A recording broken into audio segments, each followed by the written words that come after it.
Okay, so this is our T8X unit.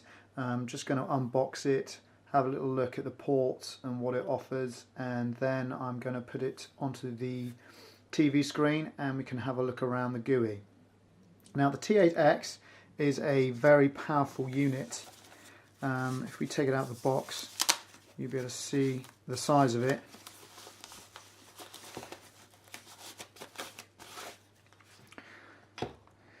So as you can see, it's a nice, sturdy, powerful looking unit. It has an external antennae, and if you look at our standard size boxes such as the G5, that's pretty much the same size as an MXQ or the G8, and as you can see the size of it compared to that one. All our other units don't come with the external aerial. It's a really strong Wi-Fi signal reception. It also runs dual band Wi-Fi, and it also has AC Wi-Fi as well. So it's really good for a multiple range of different broadband providers and their routers. So looking at the front, it's got an LCD screen displaying the time, and it also has a power button here on the side for turning on and off. So you can use the remote control to turn on, but you can also use this power button to turn on and off, which is really good. Obviously the Gostreamer logo on there. It's like a matte black finish, which feels really nice. On the side here, we've got the standard SD card, which you can use for storage, storing films or video and music files. But you can also use that to update the box with the latest firmware if you want to. 3 USB ports, which is really good, so you can plug in a USB mouse or Air mouse.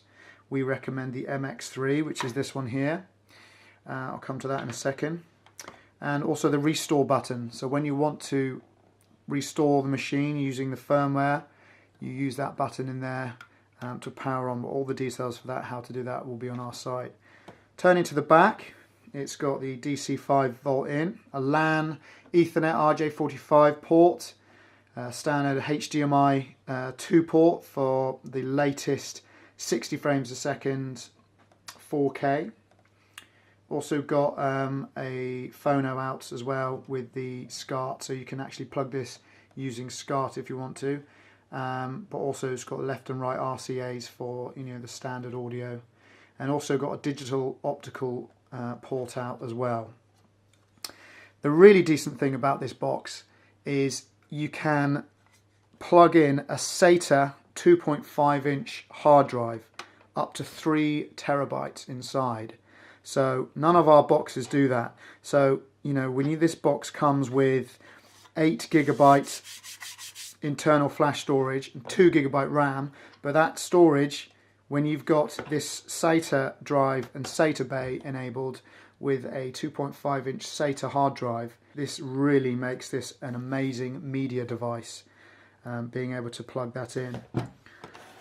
In the rest of the box, you've got the standard HDMI cable, power supply, and it comes with this remote control as well.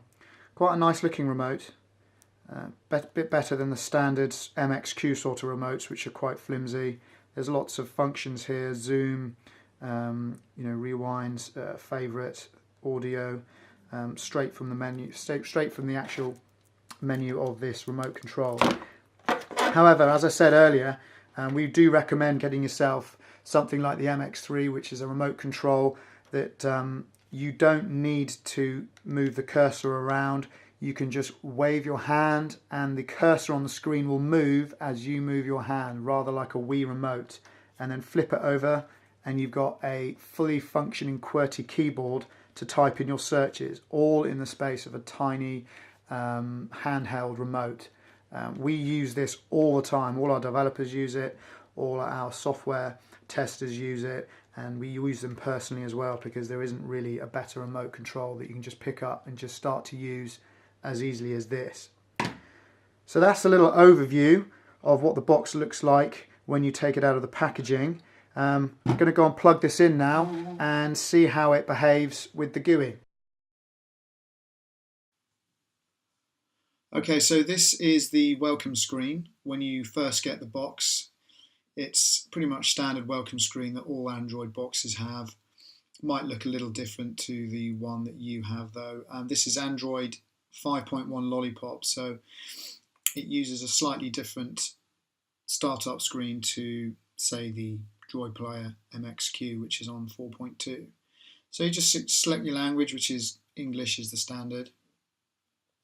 From here, you can use the plus minus buttons to set your display so it fits your screen exactly.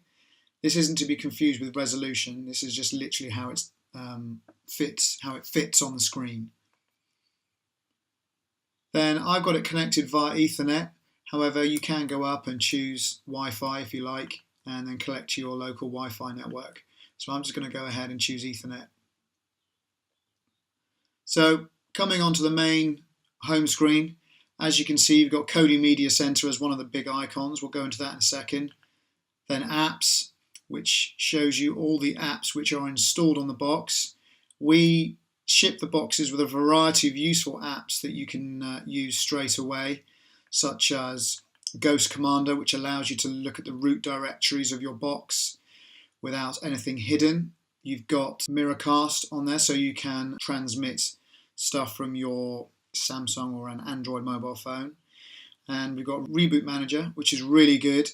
You can just plug your software into the side of the box in the SD card and then choose Reboot to Recovery, and you don't have to bother doing the toothpick reset method. It'll just reboot and then start installing the software. So it comes with a great deal of apps for you already built in. If we go over to settings, we can just have a quick look on here. This is the basic settings. So there are two levels of settings, and these are the basic settings. So as you can see, you can chuck your Ethernet cable in there. You can also do your Wi-Fi setup. You can change your display settings here.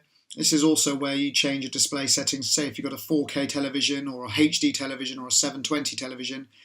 It usually detects it straight away because auto detect is turned on, but you can turn that off and then go into the mode and then set it yourself manually.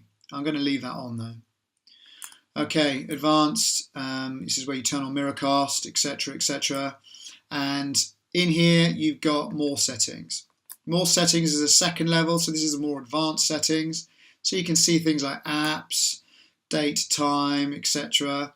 If you go into apps quickly, the apps section shows you all the top apps along here are the ones that we've installed, such as IPVanish and the Kodi, Netflix, Reboot Manager, etc. If you go into here, in fact, let me just go into Kodi quickly. If you go into here, any one of these apps, this is how you can stop the app from running. If this app was running, it would say full stop. So you can choose full stop, you can uninstall it, you can clear the cache, which usually removes issues, and you can clear data, which wipes the whole app down as though it was as you first started it. Coming back out, we can go and have a look at Kodi quickly. So we load Kodi onto the machine, and it comes with a configuration that you can download from our servers. You can either have a basic configuration or you can have a preloaded configuration. The basic configuration just gives you a vanilla flavor of Kodi and allows you to do your own customization. Our preloaded Kodi config comes with a handful of official Kodi add-ons and a live TV section, which has around 25 free view channels already configured for you to watch. So I'm going to install the preloaded Kodi config. It takes about 30 seconds to do, 30-40 seconds, really depending on your internet connection. And then what happens is it takes you back out to the home screen.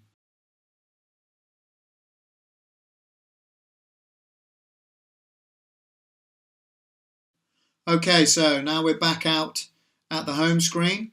If we now go back into Kodi, you should see our default skin. This version of Kodi currently is version 16.4.2. Kodi 17 Krypton has come out. However, it's still not as stable as we'd like it, but we're going to be introducing Kodi 17 in the next month or two. However, this skin that we use is the same skin that Kodi 17 uses. It's called the Estuary skin. If you look up here, this is our TV guide. If we go over to channels and select channels, so this electronic program guide shows you what channels are on and what programs are playing at the moment. So we could just go into BBC Two. Stay there. You never watched the program, just by clicking the button again. And so there's BBC Two playing. We can then either stop or we can come back out and we can look at channels or the guide. Whilst this is playing, you've got a guide here for all channels. So this is showing you what's on at the rest of the day on BBC Two. Really clever. And that's built in straight to Kodi, so you don't have to play around. So it's really good to have this in another room, or you could have it in this downstairs room and get rid of your Freeview. Okay, so coming back out, that gives you a quick overview of Kodi on the T8X, and we just exit back out to the home screen. So as you can see, it's a great looking device. Coupled with the 2.5-inch SATA hard disk bay built in underneath, this Gostreamer T8X is a real benefit to all those people who have a lot of movie files stored on their computer. Being able to put all those files inside this device, up to 3 terabytes in size, is going to be amazing for those type of people that want to watch all their movies or listen to all their music files straight on the box without having to stream them across a home network. Thanks for watching.